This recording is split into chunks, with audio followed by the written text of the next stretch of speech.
I made it. Sorry. Okay. All right, great. Okay. All right, good, everyone. All right, welcome and good morning. You are in the breakout session, Building a More Inclusive and Accessible World Through Innovation and Collaboration with the American Council for the Blind. This is a 30-minute breakout session.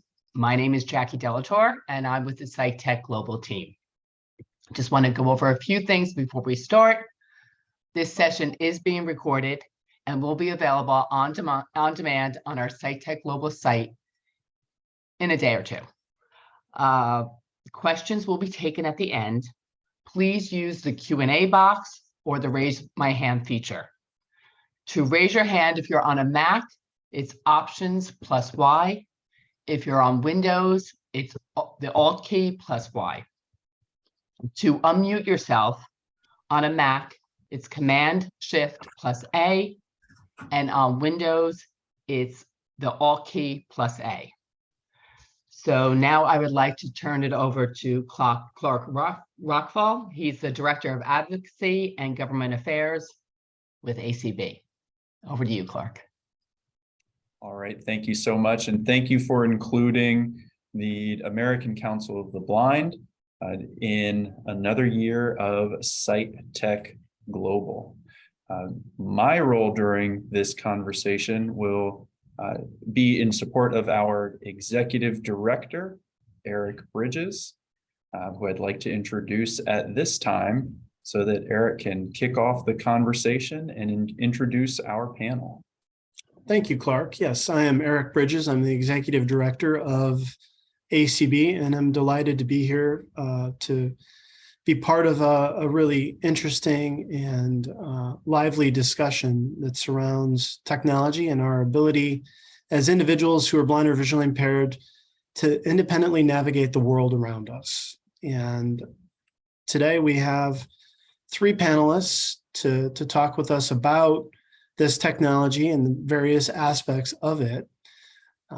Very pleased to have with us today the Vice President and General Counsel of Way Map, David Shaffer, Manager of Strategic Alliances at Verizon, Zach Bastian, and the Associate Vice President of Visual Impairment and Developmental Disabilities at Wayfinder Family Services, Allison Burdett. They're going to talk through the Way Map experience and their involvement in it, in its evolution over the last several years, where it is today, and we'll also hear a little bit about where this technology is going. So without further ado, I'd like to introduce the Vice President and General Counsel of Way Map, David Shaffer.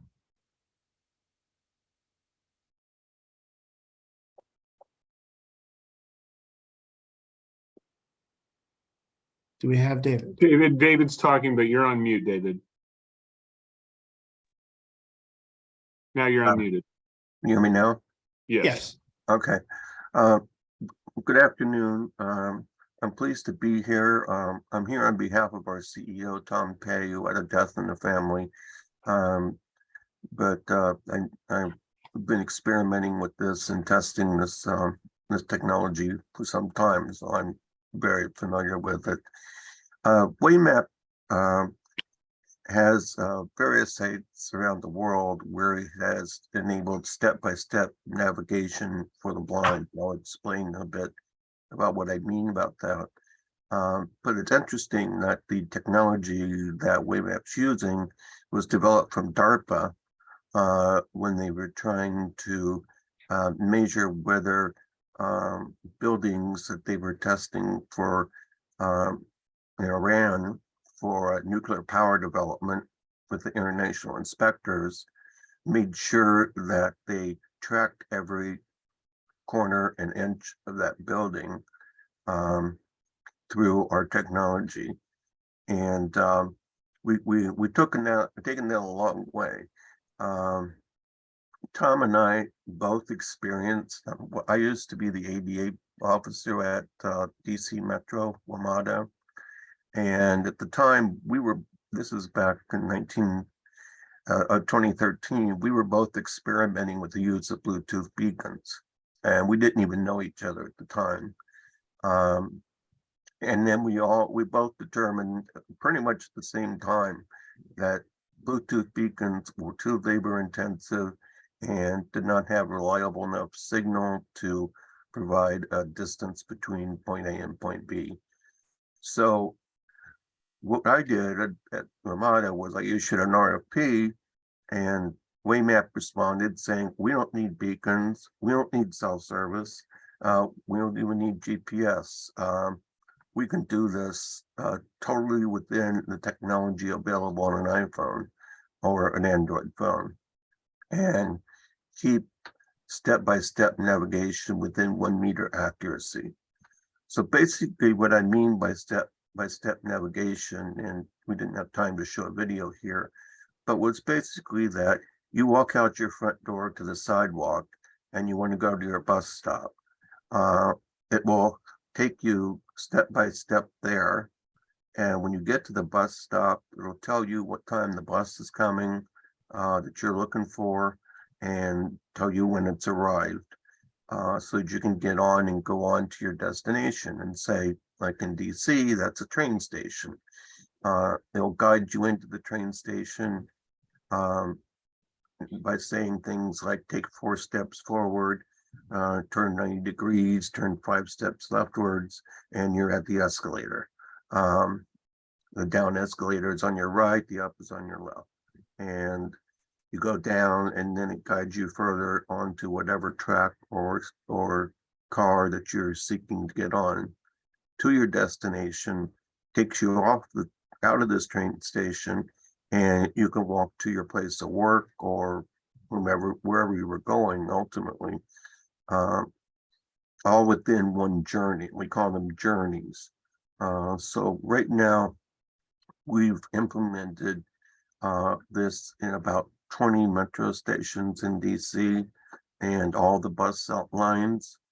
We're doing 10 of them right now as a stress trial to put tons of beta testers out there and find any blips or bugs that we've somehow missed in our development. But both Tom and I were, and as well as Zach, were principal drafters of the ANSI standards for this kind of technology.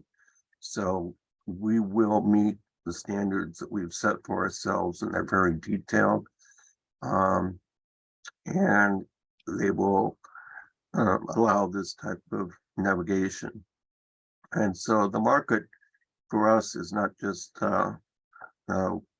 public transit, although that's the best starting point because that's universal. But we do plan to, we're already in one airport in England. We'll be going into shopping malls. We're in a shopping mall somewhere in Europe, I forget, office buildings, so that ideally, if you were to take the train to the Ronald Reagan building, which is our city government headquarters, the train station's actually underneath the building and has direct connection into. So we'd be going to DC and saying, okay, now that we can get you there, let us help you find where you want to go within this building. So they're going to do the same thing with airports at Dulles and National. When you get off the train, the Wayfinder app hasn't helped you a lot until you get to your airplane. So we want to try to approach airports too. So let me just stop there and let Zach speak a little bit about how we work with Verizon. Absolutely. Sure. Go ahead, Eric. Excuse me. Yeah. So Zach, Verizon has had a really wonderful relationship with the blind and visually impaired community for decades. And we work as an organization at ACB very closely with you, Zach, and others at Verizon, and just curious as to how Verizon became involved in this project and why you all, thought it worthy to support this sort of navigation technology. Well, thank you, Eric. And just as a brief visual descriptor, my name is Zach Bastian. I am a white man with brown hair and gold-rimmed glasses wearing a blue collared shirt. Thank you so much for having me at the SiteTech Global session. As David mentioned in some of his remarks, my initial involvement in this project was via the standards work that we do at Consumer Technology Association on indoor navigation. We've written two standards so far, one focusing on people that are blind or visually impaired, the second focusing on people that have cognitive or developmental disabilities. And now we're eager to do work on people who are deaf, hard of hearing, or deaf-blind. So that's the next phase of the project. But really, my initial investment in this topic beyond the standards work was knowing that we wanted to think really big about 5G ultra wideband, the super high bandwidth wireless standard that Verizon has propagated and continues to roll out to new markets every day. What can we do with this technology that's really game changing for people with disabilities? And out of all the things that were out there, I felt like the most fundamental, relatable, and potentially, broadest impact technology that was out there was navigation. And out of the navigation opportunities out there, Way Map was the company that had the vision for how they were going to bring this to the most people possible, and also the technology to actually make it work.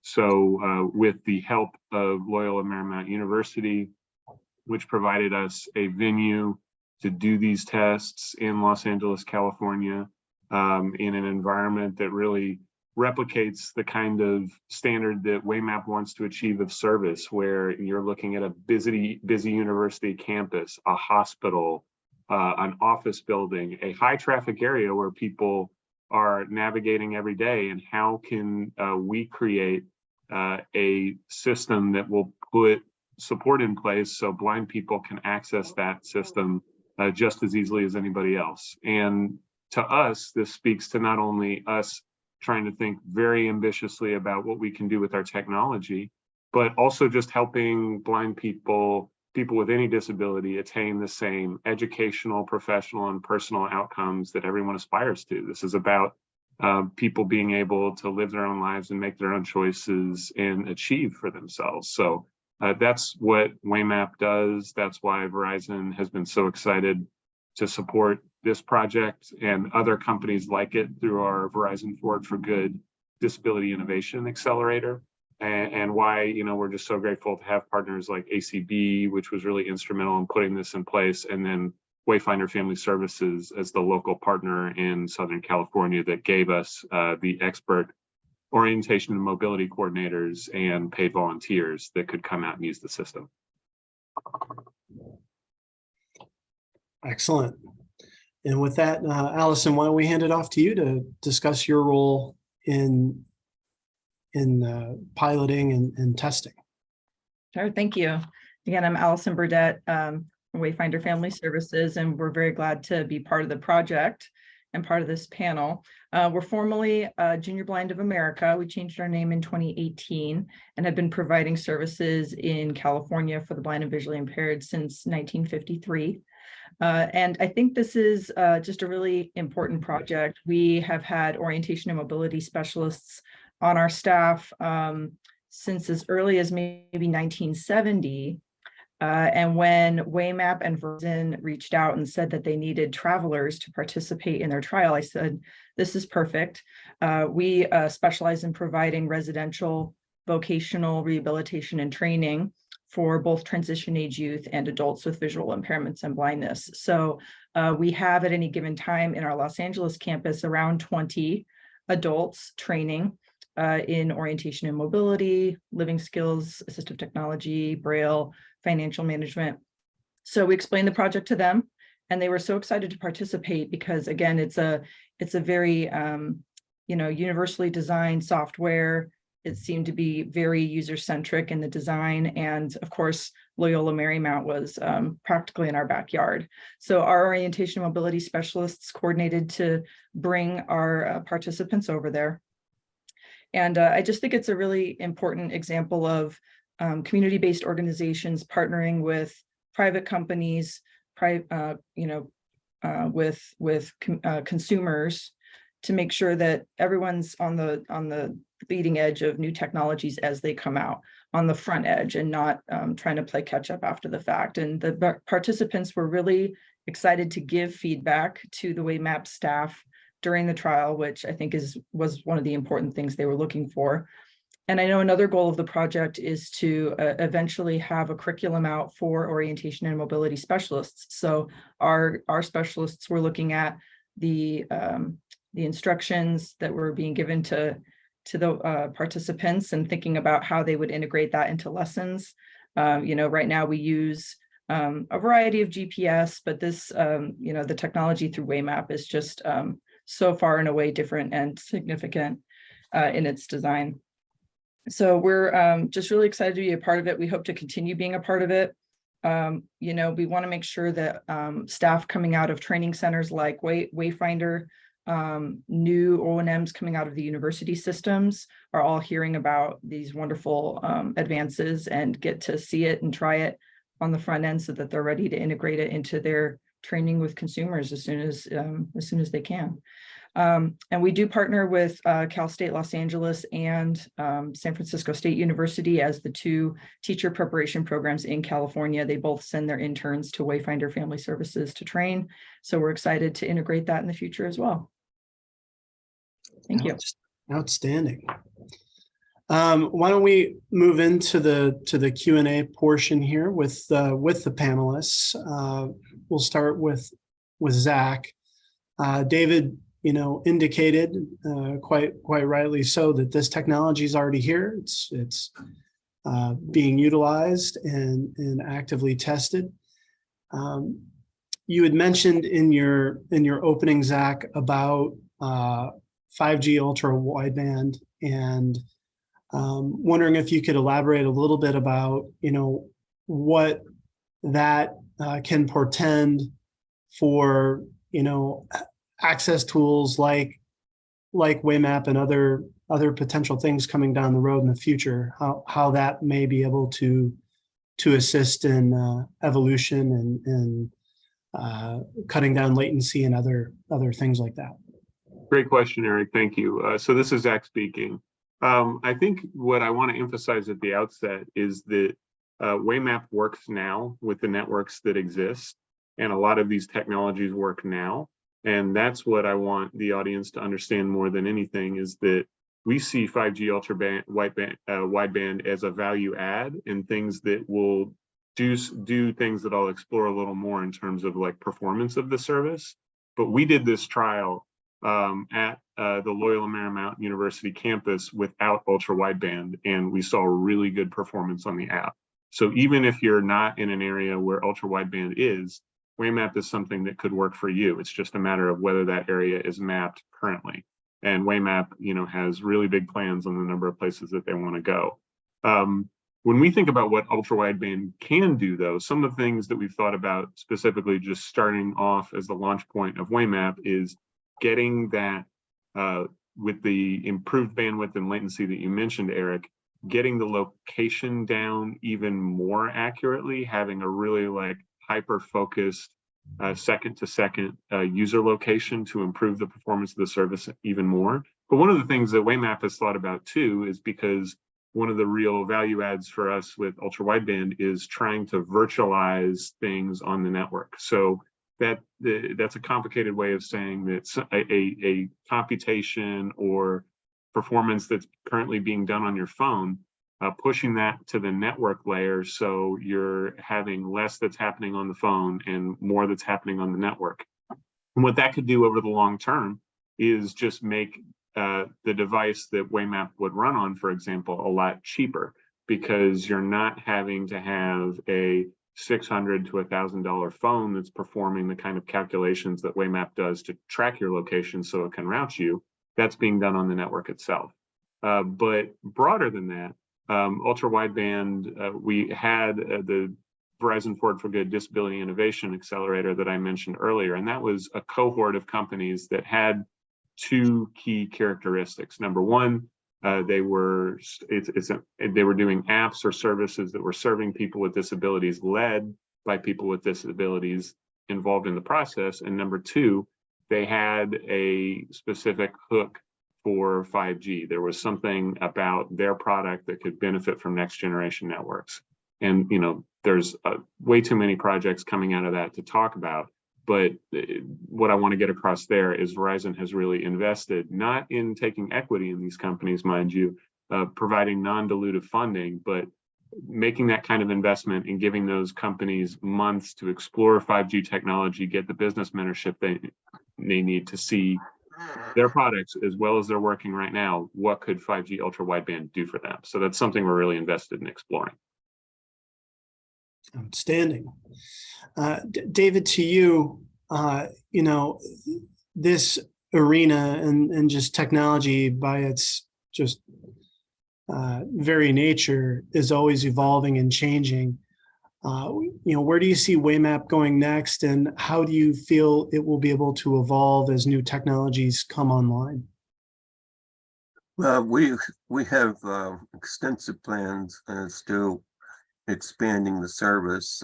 Like Zach said, we've developed standards for people with cognitive disabilities.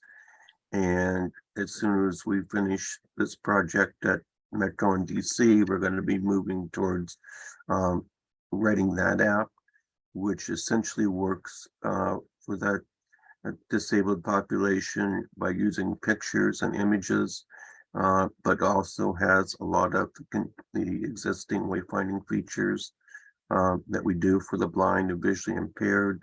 I wanted to mention that this works fine for people in wheelchairs as well. We have a little pod we put on the rim of the wheelchair that measures its diameter, and that's your stride length. So the setup for this essentially is based upon your stride. So the setup, when you set it up, what we ask you to do is walk 100 feet in a straight line with it in your pocket and walk 100 feet back. It will then learn your stride, and through the app and through the Apple phone, at least that's the one I'm familiar with, it tells us your stride variance and it tells us your stride length. And if your stride length, for example, say you were to stop and pick up something and drop, it would immediately correct for that, because it's either no stride or a half a stride, or you know, you bent over the other direction, and but it will, you know, come back just fine and continue to guide you to your destination. So the cognitive people is what's next. Deaf blind is down the line. I think, frankly, it's a few years off, just because of the complexity of doing that. But our biggest our goal is to expand into the largest public spaces that the most people need guidance first. Transit, airports, and of course in any building we need to get permission of the landowner and so forth, because for this technology to work, we need a map of the location.